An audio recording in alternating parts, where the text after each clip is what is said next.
പടം അടിപൊളിയാ. മമ്മൂക്ക പൊളിച്ച് വേറെ മൂടാവട്ടെ. ത്രില്ലറാണ്. മമ്മൂട്ടി വേറെ രക്ഷയില്ല. അടിപൊളിയല്ലേ, വേറെ രക്ഷയില്ല. മമ്മൂട്ടി മൂഡ് നൈസാണ്. എനിക്ക് ഏറ്റവും ഇഷ്ടപ്പെട്ട മമ്മൂക്ക തകർത്ത്. തെറ്റാണ്. വേറെ മൂടാ, ജോയിന്റ് മൂടാണ്. പിന്നെ മമ്മൂക്ക പുലിയല്ലേ, പിന്നെ മോഹൻലാല് തന്തവേഷം, മമ്മൂക്ക ചെറുപ്പവേഷം, വേറെ മൂഡ്. ഞാൻ മമ്മൂട്ടി ഫാനാണ്, അത്രേ ഉള്ളൂ.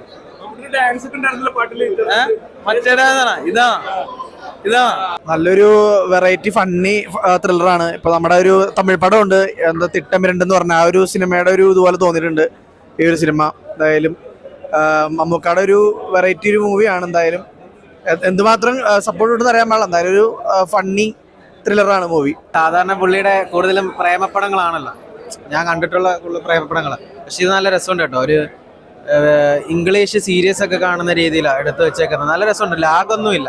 പുള്ളി ഓരോ പ്രാവശ്യം ചെയ്യുമ്പോഴും മമ്മൂക്ക അതിൻ്റെ അകത്ത് കാണത്തില്ല, ഓരോ കഥാപാത്രമായിട്ടാണല്ലോ പുള്ളി അഭിനയിക്കുന്നത്. വ്യത്യസ്ത ബോഡി ലാംഗ്വേജ് ആണെങ്കിലും ഡയലോഗ് ഡെലിവറി ആണെങ്കിലും പുള്ളി എന്തെങ്കിലും ഒരു വ്യത്യസ്തത കൊണ്ടുവരും. സ്റ്റണ്ട് ആണെങ്കിലും വലിയ മാസമൊന്നും ഇല്ല, പക്ഷെ ആ ക്യാരക്ടറിന് പറ്റിയ രീതിയിലാണ് ചെയ്തു വെച്ചേക്കുന്നത്. എന്തായാലും പെർഫോമൻസ് വെച്ച് നോക്കുകയാണെങ്കിൽ നമുക്ക് കിടലായിട്ട് ചെയ്തിട്ടുണ്ട്. പിന്നെ ആക്ഷനും കാര്യങ്ങളും ചെയ്തിട്ടുണ്ട്. പിന്നെ മെയിനായിട്ടും ഒരു പാട്ടിൽ നമുക്ക് ഒരു 2 സ്റ്റെപ്പുകളുണ്ട്, അത് കാണാൻ തന്നെയാണ് ഞാൻ മെയിനായിട്ടും വന്നത്. അതെന്തായാലും കിട്ടിയിട്ടുണ്ട്, എനിക്ക് കിട്ടിയിട്ടുണ്ട്.